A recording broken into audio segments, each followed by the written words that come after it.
Hey, everybody, welcome to this week's edition of UGA Sports Live. Here with some pro day reaction, a little bit of spring practice, and no riding the bull seat. So that's the best part, right? Jake Roos here, leading the ship today. We got Dayne Young on, as always, Coach Donnan, and riding the bull seats probably out spending our travel budget in Vegas somewhere. So shout out to him. Shout out to all our sponsors as well. Aaron Overhead Doors, Athens Ford, Academia, Your Pie, Classic City Eats, DR Construction and Maintenance. I'm sure I missed somebody in there. I'm sorry if I did, but Dane will hit them later in the show, I promise. It's kind of a loaded week, guys. One that we didn't have last year for sure. This time last year, everything was getting real weird real fast. So it's nice to be able to kind of get back to normal a little bit. Spring practice kicks off, but I think the big storyline today, and one of the reasons that we did this show late today, is Georgia's Pro Day. It was a big showing for Georgia. Obviously, a lot of guys taking part and a lot of NFL scouts out there. Coach, I guess let's throw it to you first off. Just kind of your reactions to, the amount of pro talent, or pro squads that you saw out there. I think that this was the best one under Kirby Smart in terms of talent.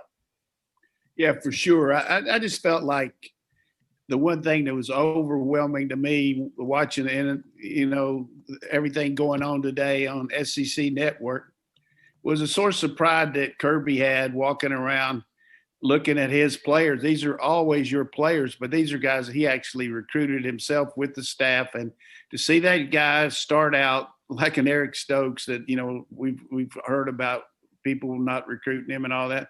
But to have this kind of maximum attention and have your whole pro day, 2 hours on the SEC Network, they don't have a program unless it's a really good one, spend that much time on it. And then the NFL Network, I just happened to be over by the office yesterday going by the training room, and the NFL Network was set up in a lounge interviewing the players, which I'm sure they're going to be doing one-on-one interviews with them tonight on the NFL Network. So that, coupled with the fact 5 years ago today, our kids would have been outside trying to do this in the rain. There'd probably been 2 or 3 players that are really, and there might have been 3 scouts here because, the general managers, the head coaches, the best scouts, they're going to come where the primo stuff is. And that's where Georgia had. And the overwhelming thing, again, was the fact we got 5 defensive backs that are going to make a pro squad that we're working out in tandem today with that New York Giants defensive back coach. So I thought it was just a good day for Georgia exposure-wise, kind of melancholy for everybody seeing these guys leave, but just so fired up. I had a chance to see Tyson Campbell just for a second yesterday and speak to him, and he was talking about how glad he was to be going to the pros, but how much he missed being around Georgia, missed being here, seeing everybody, and just being around the guys. So it was just a big day for Georgia. Yeah, with those defensive backs, Kirby Smart was extra proud. His chest was puffed out a bit, and you said it, Coach, you could see the Terry College of Business in him because he was marketing Georgia anytime he got a chance to in front of those cameras. Well, and I thought too that Mark Webb did a great job, I think, delivering one of the lines of the day when he said honestly, I think every guy gave some consideration to coming back and playing at this university for an extra year.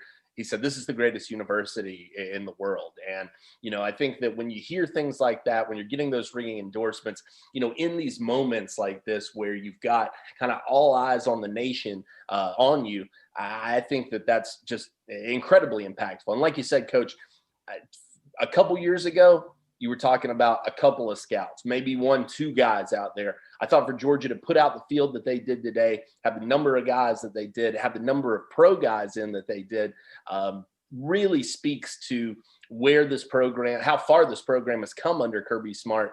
And I think that also you better believe that recruits are going to be taking notice.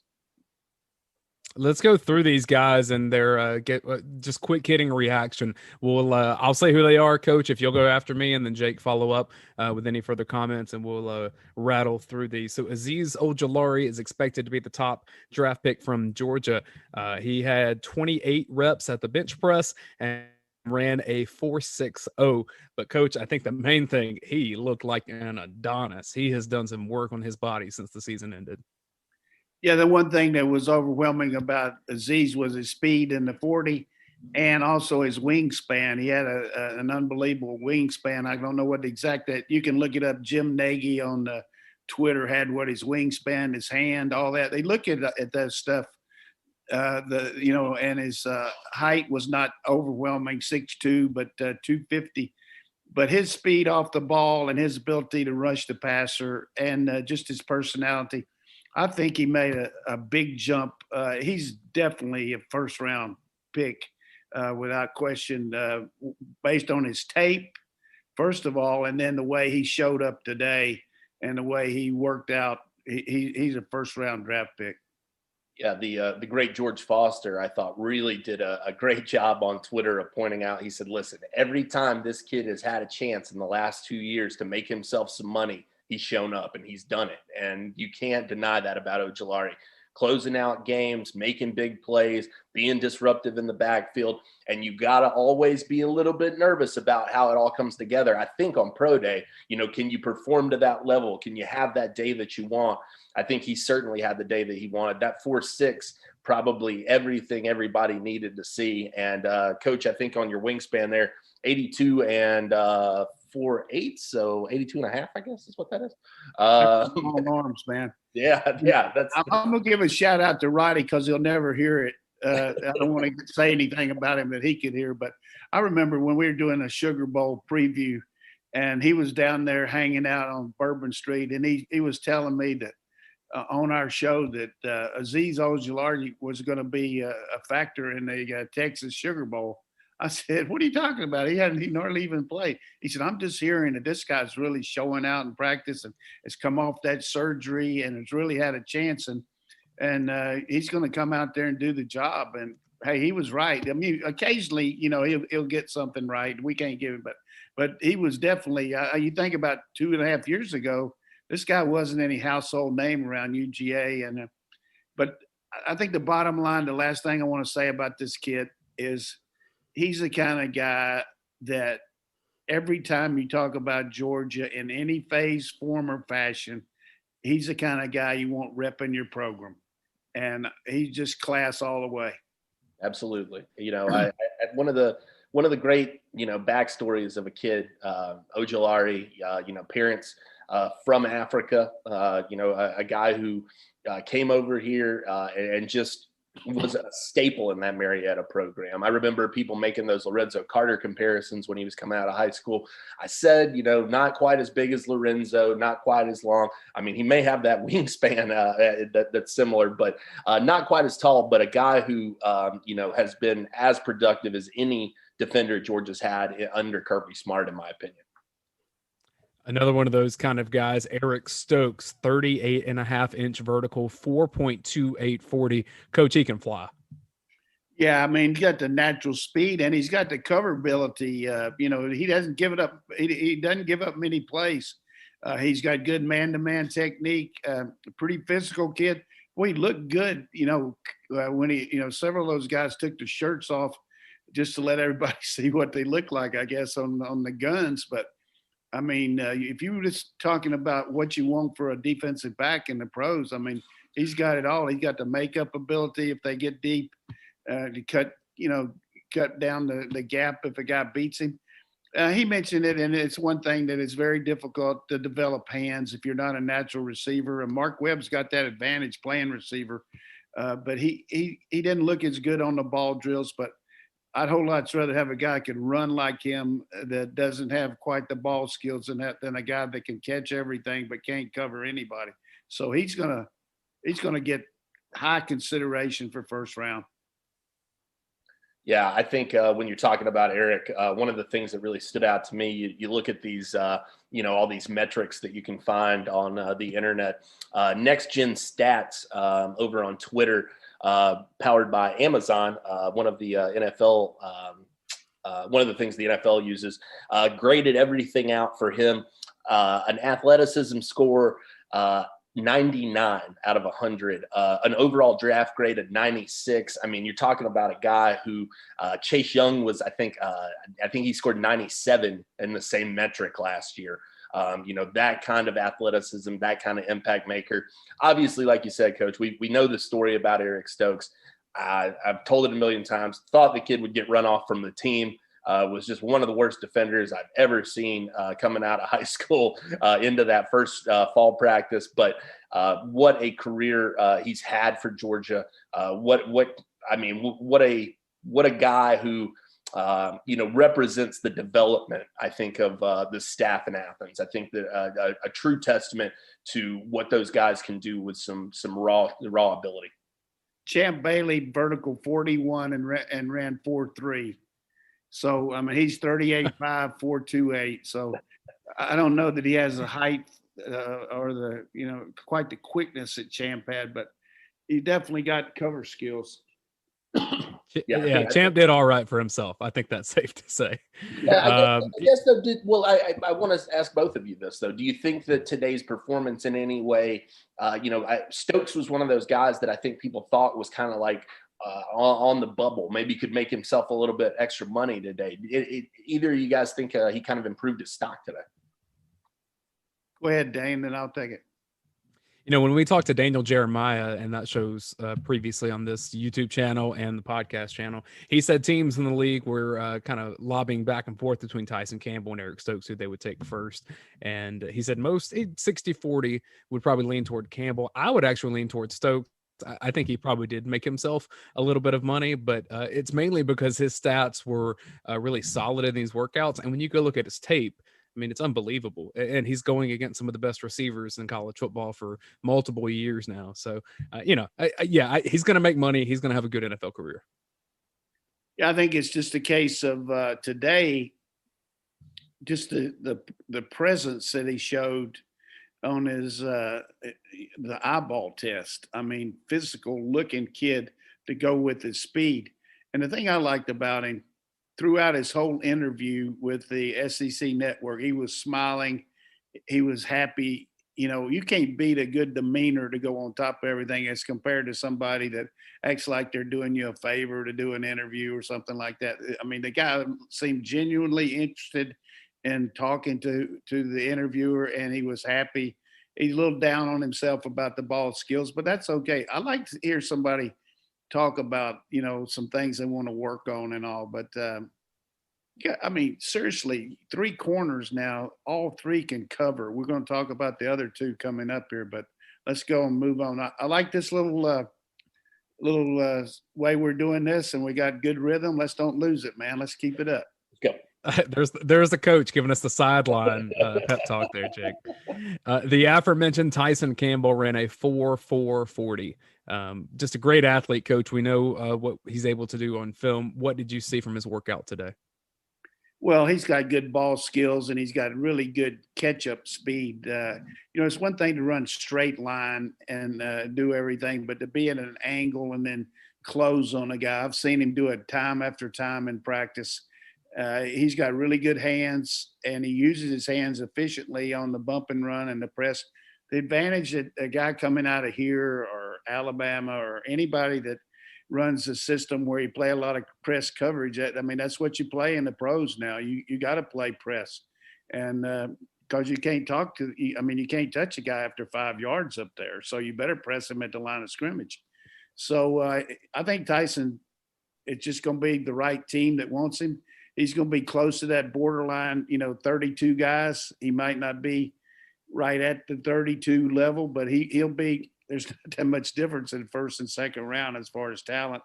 And from his own high school, he's right there with Patrick Surtain. I mean, and he had a good day today and had good skill level, 34-inch vertical jump. He ran the shuttle really well. He got good quickness. And this guy can tackle. He's physical. I mean, he can play the run. So I'm high on Campbell. Yeah, I like Campbell. I think he's a safe bet as a solid piece, but I think he's also got great upside in the NFL. I think that he's a guy who can be a big reward for a team who decides to go up and maybe take him a little bit higher than maybe what people are expecting, just because of that extra length that he's got. He's a bigger guy, very physical, like you said, and I think has the tools to flourish in the pro game. Maybe even more so than the college game. I think that some of the things that he's going to be asked to do there maybe kind of play into his skill set a little bit better in terms of, just the guys that he's going to be tasked with covering in the NFL. And one thing about him, he did have the turf toe situation, and, he had to come back from that. But I thought that the one little clip that I saw that showed him getting an interception against South Carolina, he showed the competitiveness that the young man has when he was trying to make it all the way. I mean, a lot of guys will just, run out of bounds or all, but he was trying to score a touchdown. I mean, he showed some good ball maneuverability in the open field there, the way he was able to elude people. And that's just a little thing, but if you're going to intercept one, you might as well take it to the house. Yeah. And he did that against Missouri on that fumble when he was a true freshman. I would not be upset to see my Falcons take him in the second round. That would be just fine with me. I think that he would be a nice compliment to a guy like AJ Terrell. That's a lot of length and a lot of speed back there in your secondary if you get those two guys together. So fingers crossed. The third cornerback is DJ Daniel. He ran a 4.4740. A bit more of a mystery with him, Coach, only because he didn't play as much last season. Yeah, he had a good first year coming in here. Coach Tucker really wanted him out of JUCO. We didn't know what was going to happen with the younger guys we had, and he came in and played a lot last year. Stokes got hurt. I'm talking about 2 years ago. Stokes got hurt against Notre Dame, and I mean he turned it out. And I watch him day to day in practice. He's hard to beat. I mean, those guys try to get around him, and he did a really good job at the Senior Bowl. We talked to Jeremiah about his coverage techniques.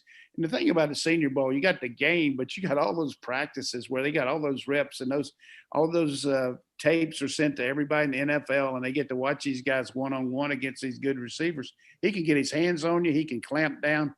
He's going to make a team. He might not be drafted that high, but he's going to make a team. He's good on special teams, and he's tough.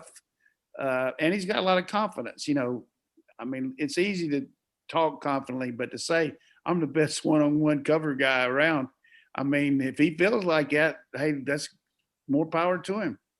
Yeah, you got to love the swagger. I thought that was the coolest thing about DJ Daniels' day. He said, listen, I wouldn't have come out unless I felt like I was going in the first 3 rounds. He felt like, that's where he belongs in this draft, felt like that was the trade draft he's going to get and got back. So, I applaud him for that, especially in a room full of very talented defensive backs that he was working out with today, to say, look, I'm the man guy. Don't worry about these other cats. It's me. I'm leading the way there. I think NFL teams appreciate that swagger. I think probably a guy still that's behind the other two, certainly, but a guy who certainly has a place on an NFL roster when all is said and done. And here's another example of showing a little grit and going on to the Senior Bowl and taking your shot and let yourself get exposed. He helped himself immensely at the Senior Bowl. No I mean, otherwise, all you got is junior tape because he didn't play that much this year. So he's going to get a good draft grade. A guy that I think really improved his stock at Pro Day was Monty Rice, 4.5940 time. And Georgia has a recent history of pumping linebackers into the NFL. Really at all rounds. You've got Roquan Smith at the top. Tay Crowder was Mr. Irrelevant, but he played so much with the Giants last season, had a really good first season for them. Coach Monty Rice, I think, turned some heads at Pro Day. Yeah, you can't. Like you guys have that show, the film don't lie, the clock doesn't lie. I mean, for this guy to run that way, he's certainly coming off a shoulder injury, but not that serious that required surgery. But he's got that moxie about him, that game type player that just continually makes the plays in the game. He can lead the defense. They're starving for people up there that can run that fast and play inside and take on the blocks and play the run and the pass. And he's going to be a guy that's taken in the mid rounds. And we listened to Jeremiah, and I hope our fans enjoyed that. You did a great job moderating that, and I just kind of sat back and listened to Daniel. But I'm telling you, for us to have him give us a one-on-one description of all these guys, and I had some interplay with him today because he was very anxious to hear if anybody listened to our show. He wanted to know exactly what Jeremiah weighed, how tall he was, Jeremiah, I'm getting confused with that guy you had at the end of our show when we had that tape on. What Aziz weighed and what his wingspan was, and he was glad. And then once he heard his 40 times, he said, "Yikes!" He said that, I think he's going to jump up 5 or 10 places because of that. But I like Monty. I think he'll get a good shot. And it's not just like we like everybody, because we're going to have to talk down a little bit about people, but. We say this, and Jake and I talk about it all the time. You can't win with bums. None of these guys are bum kids. They're good guys, and any team wants you. There's too many things that can happen negatively in an NFL franchise that affects your persona, and you bring in a turd kid. It can screw up the whole place. You know what I mean? You just got to be careful. Yeah, I think the big thing about Monty Rice, when he laid that 40 down, he had to be feeling like Jules Winfield's wallet in Pulp Fiction, man. I mean, he had to be feeling like one bad MFer when that went down, because I think that he really kind of boosted his stock, opened some eyes there. The thing about Monty that you would always hear, and I think is so true of him, is, he's just a stalwart. The kid's a warrior back there. He's not a guy who missed a lot of snaps. He was out there playing hurt. He played any opportunity he had. He wasn't really concerned, it seemed like, about preserving himself, as we often hear about for the NFL. He's a guy who wanted to go out there and give his all for Georgia, and I think that he certainly reaped the rewards of that today. Happy for Monty, and like you said, Coach, definitely a guy I think can be a role player on an NFL defense for many years to come. If he's able to maintain that kind of speed, he's a guy who can hang around in the league for a long time. I think one guy that may have turned some heads is Mark Webb, and I'm not saying as a high pick. I don't think he'll be that. But Daniel Jeremiah told us, Coach, that Mark Webb had all the tools to be a really valuable special teams player and maybe find his way into a lineup eventually. But with a 4.5 40 and a 36.5-inch vertical, he just looks smooth on the field to me. It reminded me of how he played for multiple years at Georgia. Yeah, and the other thing just grabs you attention, 11.7 broad jump. Come on, man.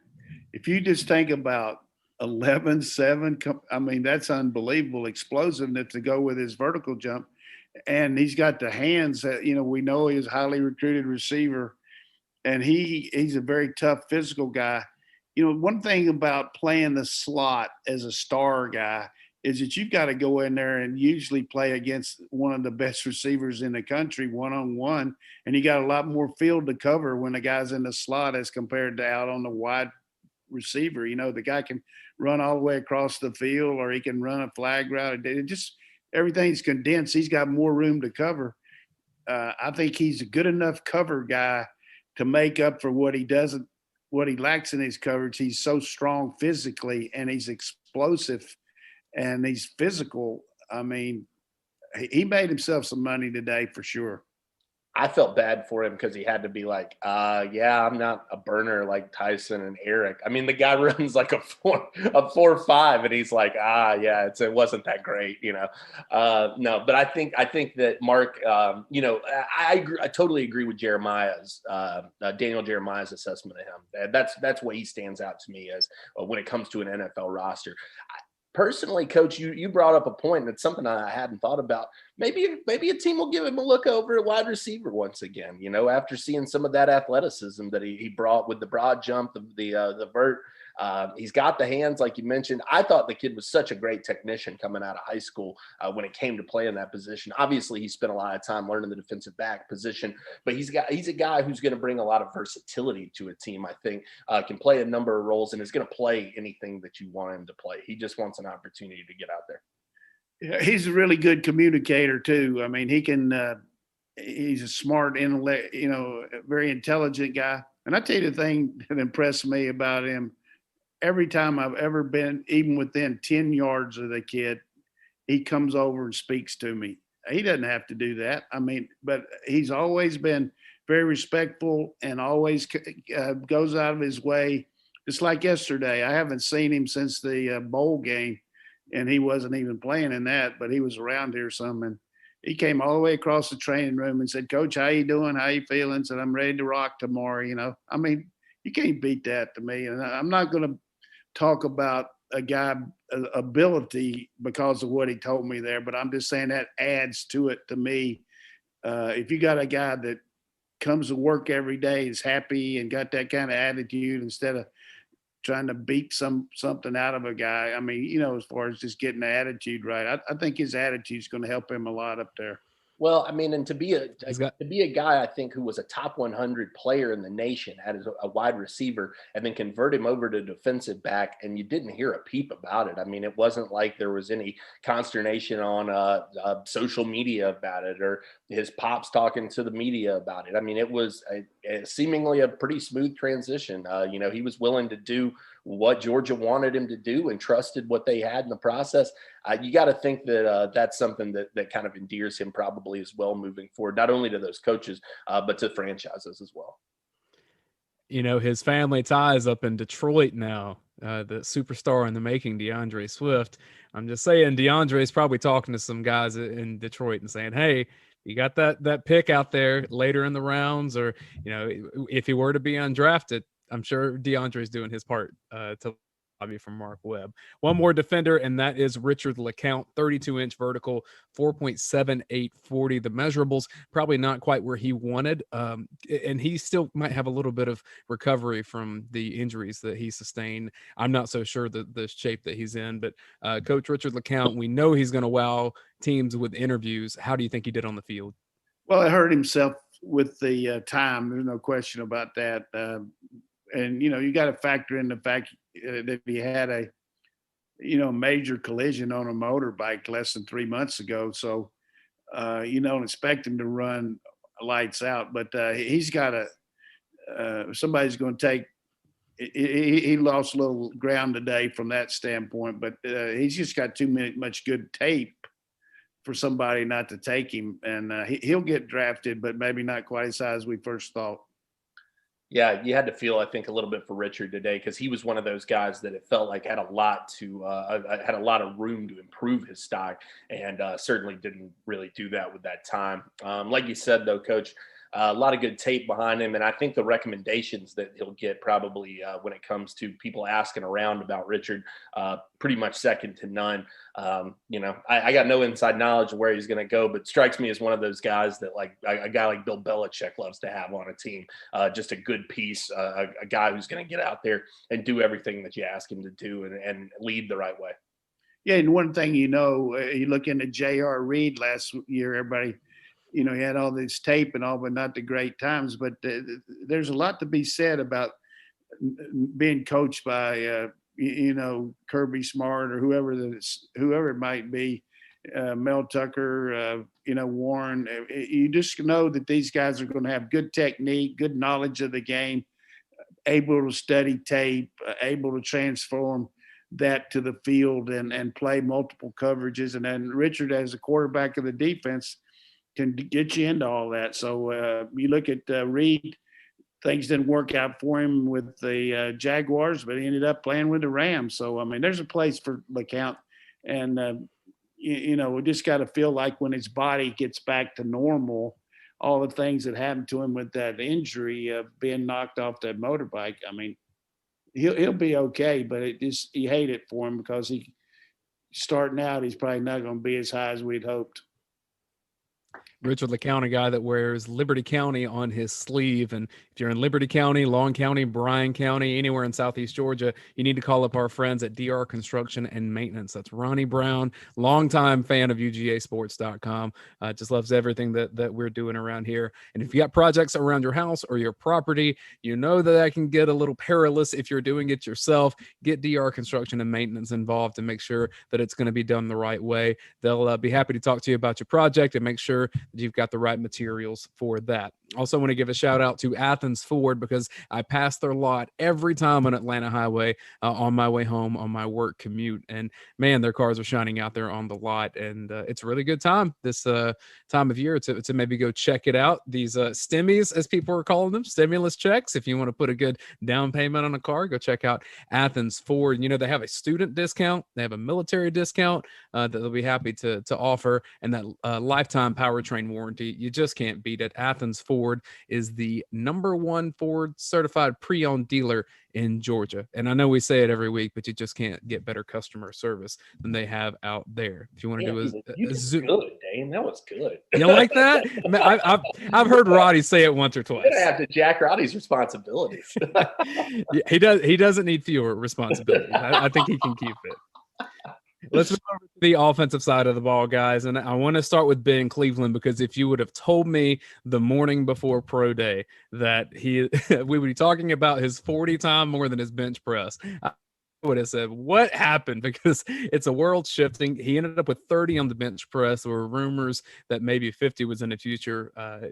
Obviously, that didn't happen. But a 4.85 40 time, Coach. Yeah, I think the one thing about Ben is everybody kind of knew that he was so strong that we were looking, and I even mentioned that he was going for it because that's what I heard. But it doesn't really matter what he didn't do. It's what he was able to do with his feet, because we know if he just walks around out there, you know the guy's strong. And he walked around shirtless too. He was one of those guys showing off the body. He did a little shirtless drill there, but he thought they might be squirrel hunting out there or something. He loves to go out and squirrel hunt and do all kind of hunting. But I think the main thing for Ben is footwork. And we talked about it on our podcast throughout the year. He helped himself on the draft, coming back and playing this year, and his consistent grade week in and week out, playing against guys head up on him and not really doing anything but doing the job every week, the most consistently graded player on the team on the offensive line. And he has got the leverage that you need to come off and block people one-on-one, but he's got enough quickness to pass protect, and he's got the long arms on top of it. Just like we say, there's not many guys 6'6 and a half, 350 that can run like that. So if he'd have been in a combine today, there would have been people at St. Elmo's eating some more shrimp tonight talking about that guy. I wish I were in St. Elmo's eating some shrimp tonight. I think that I do have to ask you this, though, about Ben, Coach, because I've been thinking about this all day. Do you think that all of the hype around the 50 and then for him to come up as short as he did, do you think that that's weighing on anybody's mind? I don't think so. I mean, those guys, they don't worry about the number of reps unless it's just not enough of them. You know, if a big lineman can't lift 225 but 12 times or something like that, you know, the guy that I know that people worried about at Oklahoma, that Brown kid that didn't do that many bench presses, and he's played 3 straight, maybe 4 straight years at left tackle for the Baltimore Ravens. But you're not going to lift weights out there on Sunday afternoon. You're going to have to play, and I feel like this whole year has been good for Ben. He's very confident, and he's going to make a club and being among the many guys that all of a sudden that the University of Georgia is putting in a NFL as O lineman. You look at the guys that are starting up there now, and the one guy that hadn't turned out as good as we hoped, hopefully he'll be able to now with getting the trade. You know, we'll see what Wilson does going down there, and maybe getting with Kinley, maybe it'll help him a little bit. I did want to ask you also on Ben, Coach, when it comes to a 40 time for an offensive lineman, like I know that was a big deal. Everybody made a lot of talk about it, but, how impactful is something like that when you're trying to grade a guy who, probably hopefully isn't going to be going up the field 40 yards at a time very often. They get the 20-yard split too, and I didn't see that one. Did you see that? Dayne where he ran the 20 in? But they give you a split. That's the one that's most important for an old lineman. But it shows you the 40 that if you can break 5 seconds in the 40 at over 300 pounds, I mean, you've got the explosive ability to be a big time. I don't even know what his vertical jump. Does anybody show what that was? Or I didn't see that. Let's see. No, I don't believe we got that one. I didn't see it. I always feel like if you can run and you can jump, as long as you got a little bit of, you don't need if you're not a coward, you got a really good chance. Yeah, I think you know what's so sad for me, honestly, is I'm really happy for Ben, because I do think that he had a great day and you know is destined for big things. But I've literally never worked this job without covering Ben Cleveland. As long as I've been doing this, he's either been on my radar as a recruit or he's been on the roster. So maybe he'll go to the Falcons. Hey, that would be great. That would be great. I'd love to see that. Rest assured that Julian Rochester is still here for you. That's true. That's true. Just weird not to be thinking about big country next year, but you know, love Ben, love his family. Kudos to him. Great, best wishes, and a guy that I think, you know, listen. It doesn't matter if the NFL doesn't work out, because Vince McMahon is waiting around the corner to bring that boy in and teach him how to power bomb somebody. The guy to Ben Cleveland's left, Trey Hill. Coach, there were a lot of concerns with him with his lateral agility. Did you see anything that maybe could ease some of those worries? I wanted to see what his time was in the shuttle, but we didn't get a lot of those out there today. They might be coming out later, but you know, the thing that's going to help him is ability to snap, ability to play guard and center, and his intelligent level. I mean, 3 years graduating from University of Georgia. I mean, just unheard of. So don't have enough raw data. I did ask Matt Luke. Because of that, I just texted him, and he said that he helped himself today. So I got to feel like that Matt wouldn't BS me on that. Yeah, Trey, I don't know. One of the guys I think that surprised a few people by deciding to go out this year. I think he could have probably helped himself immensely with another year, but at the same time, hey, it's a personal decision. I get that. Like you said, Coach, already graduated. If you want to test those waters, go do it. But be interesting to see how the draft goes for Trey Hill. Last offensive player for Georgia, Trey Mckitty, Coach. You know, Trey decided today for some reason not to test.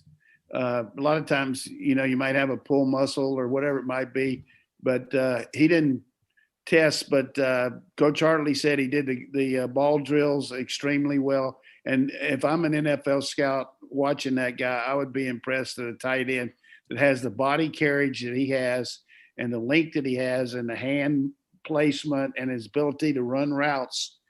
I mean, he's smooth on the routes, and he's going to have a chance to make an NFL team. And he helped himself immensely coming from a team that threw the ball almost all the time and were behind so much when he was at Florida State, with the way he developed as a blocker here under Coach Hartley. And he really did a good job in our 12 personnel, 2 tight ends. And he and Washington together and Fitzpatrick just did a really good job blocking on the edge for us. So I like Mckitty, and Jeremiah said he did a good job at the Senior Bowl too. Yeah, he had a big Senior Bowl. But like you said, I think the biggest thing for him was this decision to come to Georgia. And I think that probably makes it an even more attractive opportunity for graduate transfers. To see a guy like that, I mean, coming out of FSU, the reports were not strong. I mean, people were telling us, you know, this kid, you know, maybe a bust compared to the ranking, came in and performed really solidly for the Dogs this year. I think that's got to be intriguing to NFL teams to think maybe this kid's potential is not really maxed out yet. Yeah, that's a good point too. And I'm don't want to steal your thunder, but the point is, if I'm a player and I'm driven to make it to the NFL, and I'm willing to sacrifice catching the ball, knowing I'm not going to get that many catches, but I want to develop and play in a system and go against a defense every day that's going to make me better as compared to FSU's, who's still struggling right now. It shows a little sacrifice, a little personal ability to understand what he needs to do and put himself in a position to be more draftable. And so I like that part too. I mean, he wanted to be on a winning team, and it takes all kinds to be on a team. You got to give up a little bit. and he did a good job with that. Agreed. I quickly want to mention too, there were a couple of former players that did get a chance in front of scouts. We saw Kendall Baker, former offensive lineman, David Marshall from the defensive line, Tyler Simmons, who had actually had some procedures done in Athens. I've learned a little bit of recovery, and he had a pretty good year on special teams in the NFL, bouncing around to a couple of spots. Coach, is that pretty common to see some former players? I know that Kirby Smart keeps a good relationship with the former players, but to give them that stage, I thought was pretty cool. Well, I thought it was great, and if you just look at it, they had that taken away from them last year. Several of them got to go to the combine, but the pro day they weren't able to experience it. So we know Marshall was hurt some too. So they, not only do you have the NFL people looking at these, you got the Canadian Football League. You got this new league coming out with The Rock and all those guys. I don't know when that's going to happen, but Simmons has got the speed to help you. Marshall and who was the other one that got hurt? Kendall Baker. And Kendall Baker. You just see what happens, but it just goes to show you Coach Smart's all behind these kids every year, whatever it takes to help them out. That's the way it should be. I heard you were going to be coaching in that league with The Rock. Yeah, he's talked to me about it, but it's gonna be hard. It's gonna be hard to make that move because I'd have to give up being on his show, and I can't do that. Well, we appreciate that dedication, Coach. And one thing I know is that when it comes to celebrating, Academia Brewing Company is dedicated to celebrations. We're recording this on St. Patrick's Day, and Jake, I'm looking at their Instagram right now. You need to go read about these special St. Patrick's Day beers that they have on tap at Academia Brewing Company. We've got the Cloverhurst, which is an Irish red ale. We've got Magic Rest, which would be up my alley, a dry Irish stout, aromas of baker's chocolate and fresh roasted coffee. Oh, man. You can go get some pictures of these on their Instagram, but go check out Academia Brewing Company on Atlanta Highway, and they've got great food there. They have chefs in-house, a big space so you can space out and feel good that you're being safe with any kind of COVID protocols. Go check out some of their St. Patrick's beers that they'll have on tap, and then plenty of others. Do you have a favorite there, Jake? It's tough for me to pick, to be honest with you, and I'm not this way everywhere, but their sours are absolutely fantastic. So I'm more of an IPA guy normally, but they make a great sour out there at Academia. And while you're checking out menus online, make sure you're following Classic City Eats as they are finishing their process of moving to Oconee County, normally the host site of UGA Sports Live. So go check out what they're doing at Classic City Eats as they make their move into Oconee County. Tell us about your pie, too. Oh, man. Tell you about your pie. So, they've got this bigger pizza now. They had their classic size that they've had for all these years. But if you go to one of their, I think it's 70 plus locations now, really all over the nation, especially in the Southeast, there's a Your Pie near you, and you need to go check it out. Pie Day just happened. And so if you were paying attention to our show, you got Your Pie for $3.14 for Pie Day. And maybe you can sweet talk them and still get into that deal a little bit. Support what Your Pie is doing with Drew and Natalie French. They're big supporters of UGAsports.com. Proud Georgia graduates and just great people all around. I used to do some of the public relations for Your Pie. So sweet spot in my heart for Drew and Natalie French. Their headquarters is right off Millage Avenue, so they can't be more UGA than where they are at Your Pie. I want to move on to some of the spring football because that is now underway at Georgia. And there is, Coach, you said something a couple of weeks ago might happen. And I'm curious if you've gotten any information on any, I don't want to say full position changes, but are any guys moving around the field a little bit? Yeah, I mean, I don't know when it's going to come out, but they certainly are looking at a lot of different guys playing different positions just because they need help in the secondary. And I know that Carroll is a guy that they're looking at. And from what I understand, he played over there at least some yesterday at corner. So that's one guy. And then the other guy that can play, if you just look at our defense, the base defense doesn't sub in for somebody. So the star guy, if you had regular personnel in the game, would be a guy that would line up on the line of scrimmage like a defensive end, like Anderson can. But if they go to a slot and three wide receivers, then he has to move off the ball. So normally you take that guy out and put in a defensive back, but we've seen with Leonard Floyd and people like that have played the star. Anderson would be a guy that we might look at doing that because he's got so much speed to go with his size, and he can play the run and can play pretty good underneath if it's a running down. So I think they probably look at him some at that just because of that. And then I haven't really heard about anybody else, but Carroll just got that jet speed. I mean, he's got so much speed. And as far as just other things that I've heard off the cuff is that Brock Bowers is just the real deal speed-wise, weight room warrior, a guy that first in line and everything.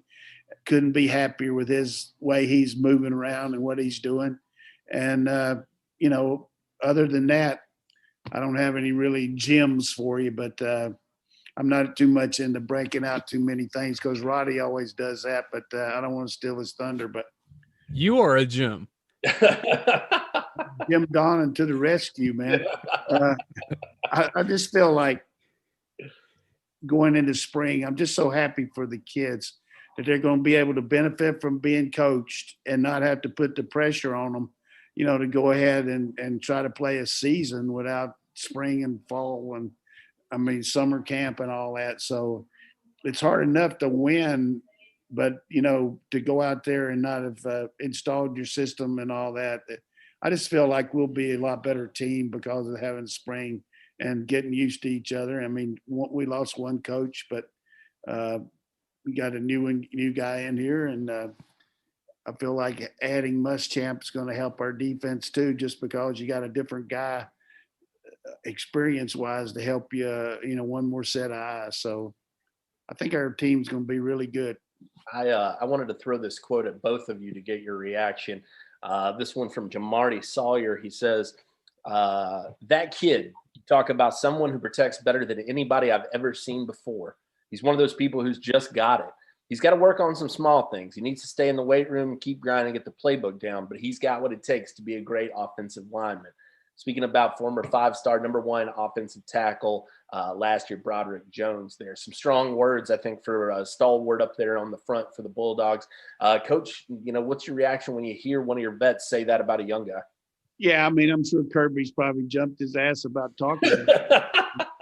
You don't want to put any extra squeeze on him, but like I said, I was over there yesterday. I didn't stick around for practice, but I just kind of sneaked my head in there when they were stretching just to look at them. And I'm just going to tell you, those old linemen passed the eyeball test. I mean, you're talking about big, strong physical. We're not even talking about Mims or Willock. You talk about. I told you about Willock last fall. I'm telling you about him over Christmas. I'm telling you, January, February, March, April, May, June, July, August, September, October, November, December. Willock, watch him. That guy's going to do something for us. Watch him. I think people don't understand how large of a human being he is. He's massive, but a physical freak. I love the thing about him is Mims makes him look like Mighty Mouse. I love Sawyer with that. He said some guys just come out of the womb 6'8", and Demarius Mims is one of those guys, and he sure looks like that. I can tell you this: we might not see Sawyer ever again on a media availability. But I think Sawyer was great. I mean, just tell it like it is. I enjoyed listening to him. He was awesome. All those guys. And Lewis Seen, he wasn't going to take those guys trying to say, hey, well, the offense is ahead. The offense is in the head of us. I like that. I love how Lewis it really contemplates his answers. Like he sits there and he thinks about it. He's not going to tell you anything that's false or wrong. He's going to give you an intelligent response back. But and Jake, he's a guy that kind of like Stokes that wasn't that highly recruited, right? Who, Seen? No, I'm talking about. We never heard a whole lot about him till the end. Were we with him all the way? Well, yeah, it was kind of his was a really kind of weird, interesting recruitment. I mean, moved from someplace out to Texas. yeah, what people forget about him is that he moved from like Massachusetts out to Texas and played under Deion Sanders out there at Trinity Christian. So, I think that people weren't really that confident that it was going to happen, for Georgia, but ended up, what a pickup that's ended up being for them. A kid that's just, I love how he plays the game. Yeah, and there's a great example of having these analysts like Muschamp or, in this case, Tyson Summers, that are, have a defensive background, and they get to look at these tapes and tell the coaches about them beside the coaches. And I think Tyson told them they looked at that kid up there in Massachusetts and then got rolling on him, and they recruited the heck out of him. Yep, no doubt about it. That guy brings one thing about Lewis brings the heat, man.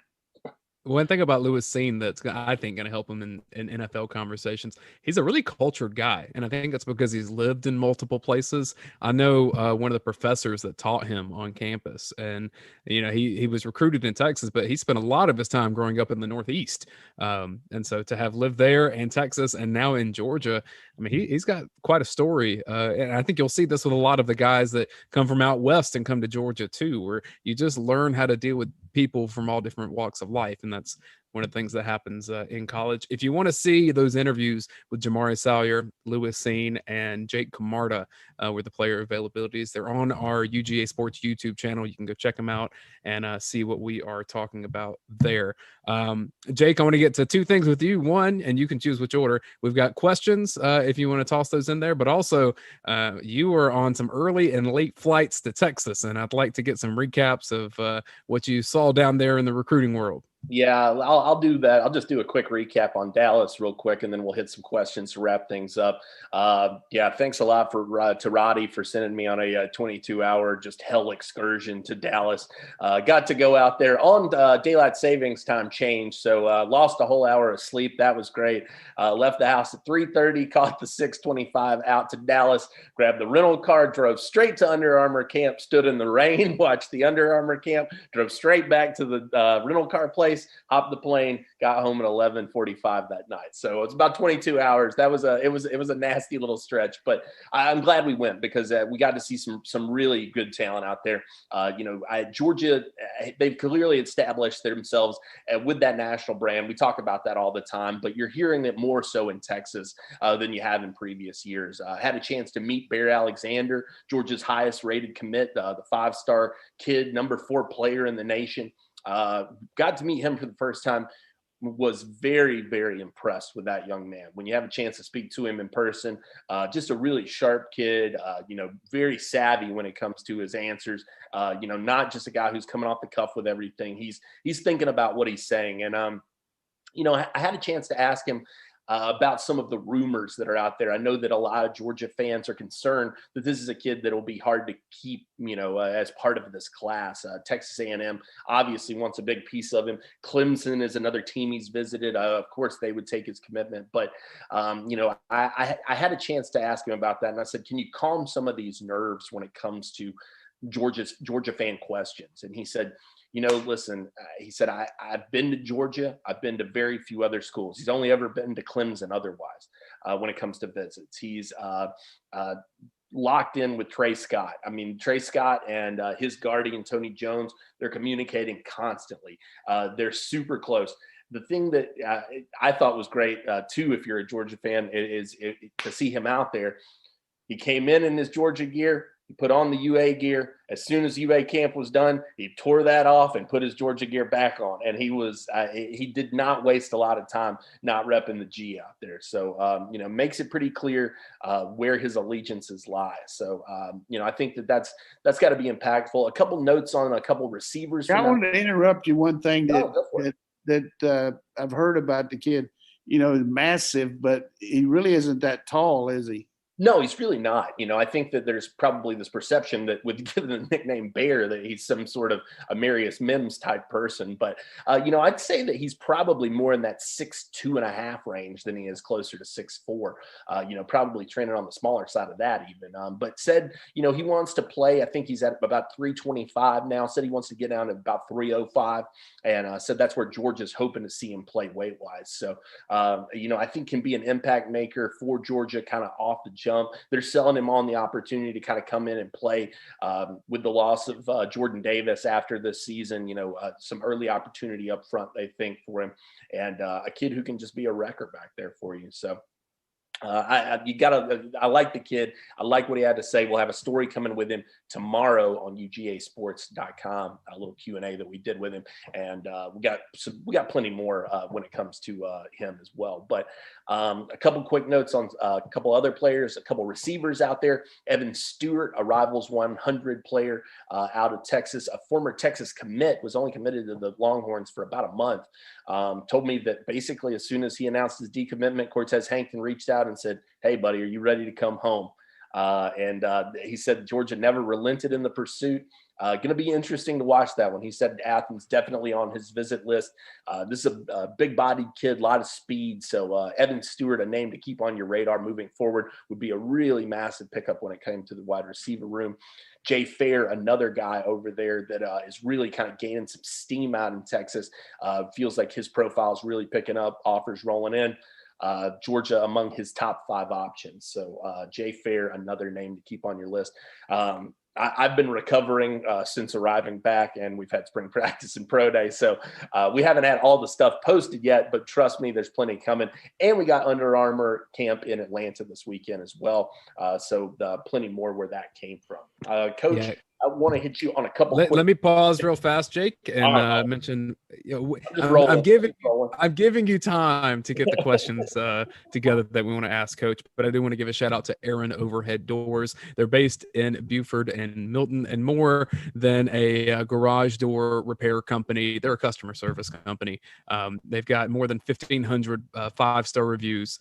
I think 800 of those are through Google, which is so hard to keep that kind of reputation. One thing I really like about Aaron Overhead Doors, whatever way you want to contact them and get in touch and see what they can do to fix all your garage door, overhead door needs, you can call them, you can text them, you can schedule online, you can email. There's no reason not to feel good about contacting them and know that you're going to get someone contacting you back very quickly if it's an emergency situation or if it's just an idea you have for your home. Check out Aaron Overhead Doors, their website, aaronoverheaddoors.com. All right, Jake, let's get to those listener questions. Discount too, don't you?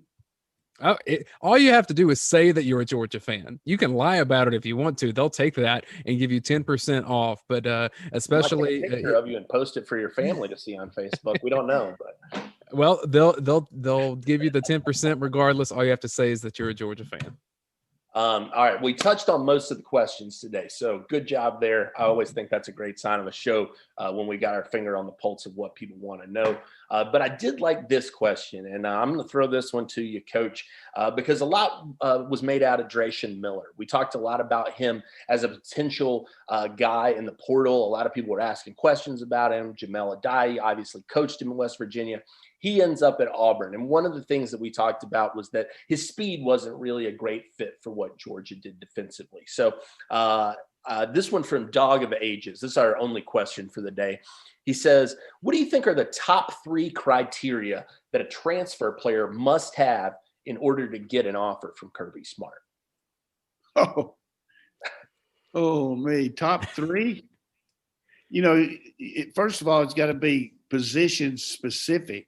Sure. I mean, you got to have that because there's got to be a need there. So I'd say you got to be a need for the position. Then you got to have the tape that shows that you have the skill level.